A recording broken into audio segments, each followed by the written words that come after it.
Hello बच्चों, सभी बच्चों को गुड मॉर्निंग। आज जो हम वीडियो लाए हैं वह है कक्षा 8वीं का सामाजिक एवं राजनीतिक व्यवस्था, जो कि राजनीतिक विज्ञान एसएसटी से संबंधित है। और अभी तक जो भी मेरे यूट्यूब चैनल को सब्सक्राइब नहीं किए हैं तो बिल्कुल सब्सक्राइब करें, साथ ही इस वीडियो को लाइक एवं शेयर करना ना भूलेंगे। तो चलिए हम लोग स्टार्ट करते हैं राजनीतिक विज्ञान। तो जैसे ही हम लोग संविधान में आते हैं तो संविधान जो है वह हमारे पूरे विश्व का सबसे बड़ा लिखित और बड़ा संविधान है। और यह संविधान ऐसे ही नहीं बना, इसको बनाने में बहुत सारे लोगों का बहुत बड़ा योगदान है, लेकिन उसमें से प्रमुख डॉक्टर भीमराव अंबेडकर जी का बहुत बड़ा योगदान है।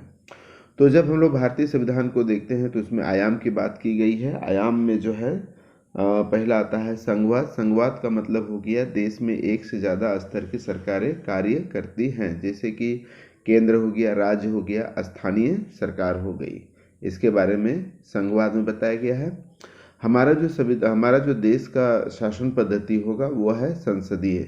संसदीय का मतलब हो गया कि हमारे देश में व्यवस्थापिका और कार्यपालिका के बीच एक सामंजस्यपूर्ण संबंध होगा, जिसमें दोनों मिलकर देश का में जो है शासन पद्धति को संभालेंगे।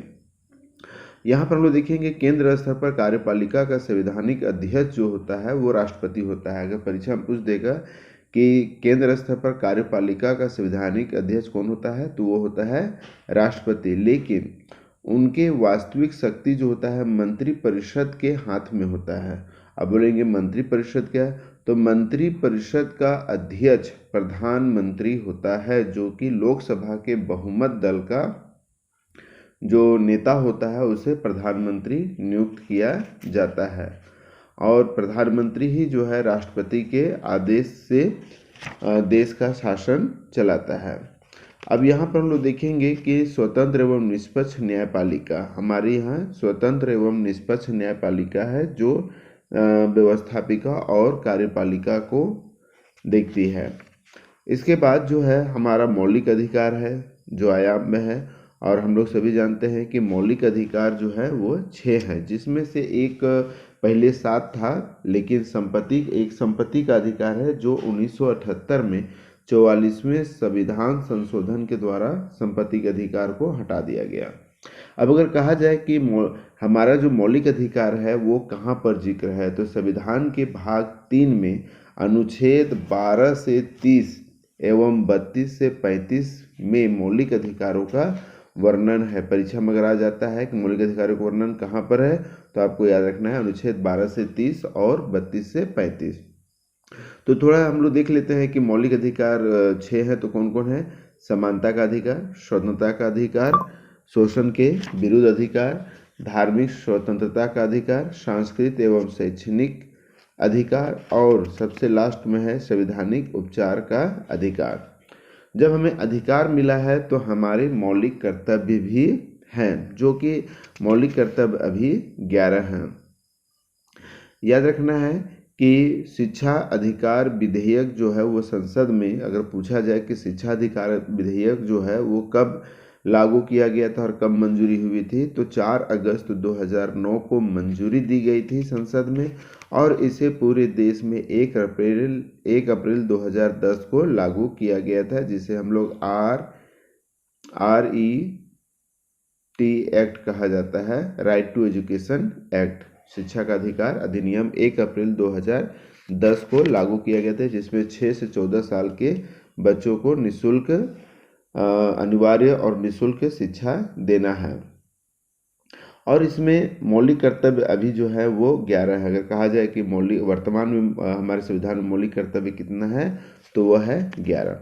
और याद रखना है बच्चों कि मानवाधिकार दिवस कब मनाया जाता है, तो इसका उत्तर होगा कि प्रत्येक साल 10 दिसंबर को मानवाधिकार दिवस मनाया जाता है। मानवाधिकार मतलब हो गया वैसे अधिकार जो व्यक्ति को उनके जन्म से ही प्राप्त हो जाते हैं, उसे हम लोग मानवाधिकार कहते हैं। इसी तरह से हम लोग आगे चलते हैं तो हमारा संविधान जो होता है वह पंथ निरपेक्ष, समाजवादी तथा अखंडता शब्द जो जोड़ा गया है वह है 1976 में 42वें संविधान संशोधन के तहत जोड़ा गया है। अगर ये परीक्षा में आ जाए कि पंथ निरपेक्ष समाजवादी तथा अखंडता शब्द किस संविधान संशोधन में जोड़ा गया था, तो वो था 42वें। और 42वें संविधान संशोधन कब हुआ था, तो 1976 में।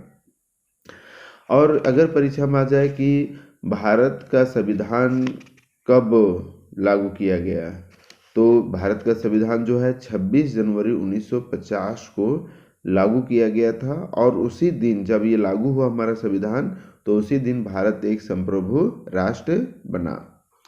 और इसमें याद रखना है कि जो संविधान जब ये हुआ तो उसमें समाजवाद को जोड़ा गया। समाजवाद का मतलब हो गया कि बिना भेदभाव समाज के सभी सदस्यों के हित के कार्यों को करना है। और लोकतंत्र की बात की गई थी, जिसमें से याद रखना है कि लोकसभा और विधानसभा का जो कार्यकाल होता है वो 5 साल का होता है, जबकि राज्यसभा का कार्यकाल 6 वर्षों का होता है। 2019 में अगर कहा जाए कि लोकसभा का कितनी लोकसभा अभी तक हो गई है, तो 2019 तक जो है 17वीं लोकसभा गठित हो गई है। भारत में राष्ट्रपति का जो पद होता है वो सर्वोच्च पद होता है। अगर परीक्षा में आ जाए कि भारत का सर्वोच्च पद कौन सा है, तो वह है राष्ट्रपति। और यह 5 वर्षों के लिए अप्रत्यक्ष तरीके से निर्वाचित होता है। 26 जनवरी 1950 को भारत गणतंत्र हुआ और इसी के साथ भारत के पहले राष्ट्रपति डॉक्टर राजेंद्र प्रसाद हुए थे। इसमें न्याय की बात की गई है। अनुच्छेद 19 में भाषण तथा अभिव्यक्ति की स्वतंत्रता तथा अनुच्छेद 25 से 28 में विश्वास, धर्म और उपासना की स्वतंत्रता प्रदान की गई है। तो इसमें जो देखेंगे कि अनुच्छेद 17 और अनुच्छेद 32 भी व्यक्ति की गरिमा की अभिव्यक्ति में सहायता करती है।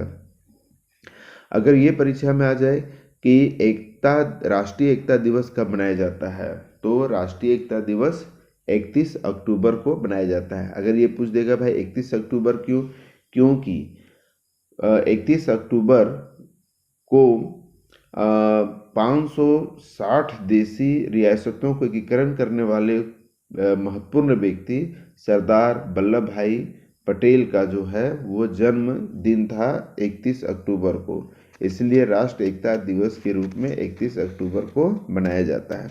अगर शुरुआत कहा गया तो वो 2014 से राष्ट्रीय एकता दिवस मनाया जाता है।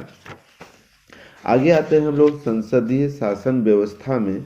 तो हम लोग यहाँ पर देखेंगे कि संसदीय शासन व्यवस्था में जो होता है, यहाँ पर आएंगे तो अगर परीक्षा में आ जाए कि भारत में पहली बार विधानसभा का नींव कब रखी गई थी, तो वो था 1833 के चार्टर अधिनियम के तहत जो है विधान परिषद की नींव रखी गई थी। और एक चीज़ याद रखना है, अगर पूछा जाए कि भारतीय राष्ट्रीय कांग्रेस की स्थापना कब और किसने की थी, तो याद रखना है कि 1885 में A.O. हुम्स के द्वारा जो है कांग्रेस की स्थापना की गई थी। अगर ये पूछा जाए कि किस अधिनियम के तहत भारत स्वतंत्र हुआ, तो याद रखना है कि भारतीय स्वतंत्रता अधिनियम 1947 में भारत को संविधान सभा का पूर्ण प्रभुसत्ता संपन्न निकाय घोषित किया गया था। और 26 जनवरी 1950 को स्वतंत्र भारत के गणराज्य का संविधान लागू हुआ था। अगर ये पूछा जाए कि भारत में प्रथम आम चुनाव कब हुए थे, तो याद रखना है कि भारत में प्रथम आम चुनाव 1952 को हुआ था। अब यहाँ पर देखेंगे कि झारखंड में कुल लोकसभा की कितनी सीटें हैं। अगर परीक्षा में आ जाए तो आपको याद रखना है कि यह 14 सीटें हैं।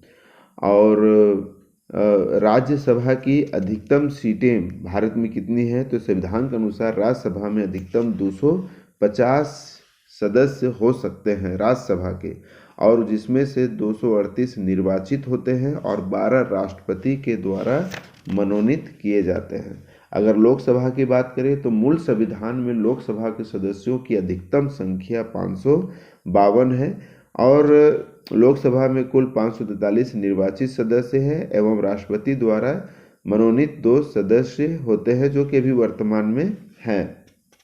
अगर कहा जाए मूल संविधान में लोकसभा कितनी सीटें हैं तो 552। ठीक है, अब हम लोग यहाँ पर आते हैं तो लोकसभा में अनुसूचित जाति, याद रखना है कि लोकसभा में अनुसूचित जाति यानी एससी के लिए 84 तथा अनुसूचित जनजाति यानी एसटी के लिए 47 सीटें आरक्षित की गई हैं। यहाँ पर महिलाओं के लिए भी जो है सीटें आरक्षित है और वह है 33%, लेकिन अभी वर्तमान में इसकी संख्या 14% ही है महिलाओं की सीटों में। इसके बाद हम लोग आते हैं न्यायपालिका। न्यायपालिका का अगर हम लोग देखा जाए तो भारत का सर्वोच्च न्यायालय ही जो है सबसे बड़ी न्यायपालिका है। तो यहाँ पर देखेंगे कि जिला में अधीनस्थ न्यायालय, उसके बाद राज्यों में उच्च न्यायालय होता है और देश के लिए सर्वोच्च न्यायालय है। भारत की स्वतंत्रता के बाद 28 जनवरी, याद रखना है 28 जनवरी को भारत के सर्वोच्च न्यायालय की स्थापना दिल्ली में की गई थी। 26 जनवरी 1950 को जो है संविधान लागू हुआ, ठीक उसके 2 दिन के बाद यानी 28 जनवरी 1950 को दिल्ली में सर्वोच्च न्यायालय की स्थापना की गई थी, जिसमें राष्ट्रपति के द्वारा नियुक्त एक मुख्य न्यायाधीश और 30 अन्य न्यायाधीश होते हैं और उन न्यायाधीशों की जो सेवानिवृत्ति होती है यानी रिटायरमेंट जो होता है वो 65 वर्ष रखी गई है। अब ये अगर कहा जाए कि किस अनुच्छेद में भारत का सर्वोच्च न्यायालय गठित होगा, किस अनुच्छेद में वर्णित है, तो याद रखना है कि अनुच्छेद 124 में सर्वोच्च न्यायालय का गठन के संबंधित प्रावधान संविधान में उल्लेख किया गया है। अगर ये कहा जाए कि भाई जब संविधान में सर्वोच्च न्यायालय है तो उच्च न्यायालय का भी तो जिक्र होगा। जी हाँ, अब आपको याद रखना है कि उच्च न्यायालय का गठन संविधान के अनुच्छेद 214 में निहित है। इधर सर्वोच्च न्यायालय का 124 में और हाईकोर्ट जिसको हम लोग उच्च न्यायालय कहते हैं उसका जिक्र जो है अनुच्छेद 214 में है।